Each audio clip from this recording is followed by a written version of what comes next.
أسعد الله أوقاتكم يا حبيب قلبي. طبعا المسافرين من عدن إلى صنعاء الذي بينزلوا يقطعوا جوازات أو بيسافر مثلا بيجي من مصر أو من الأردن، احذروا ترقدوا في فندق اسمه هذا يا وسيم قصر الملكي الذي في مريس في الجبارة. احذروا مني يا شباب، لأنه إنسان تافه وإنسان ما عنده قبيله ولا يعرفوا قبيله.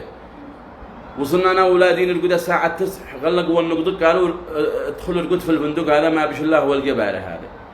وصلنا رقدنا أنا والعيال للساعة 12 نبصر صاحب الفندق فتح الباب ودخل الصالة وإحنا راقدين في الغرف مغلقين.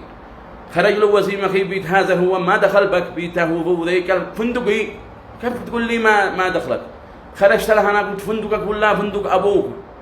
ما يحق لك تدخل دقدق، عيب. معانا عوائل، معانا ناس كم يا ناس معاهم عوائل، يعني بالتعامل مع الناس هكذا استحي على نفسك. الفندقي مدري ما هو ما حد منعني ولا ادخل فوق راسك المتهازر دناوي. خرجوا الناس الذي في الغرف فرعوا بيننا وتخارجنا قلنا استحي على نفسك، حرام علي لا اسحبك لو هو فندقك من هنا للسماء ولو انا في الجنوب.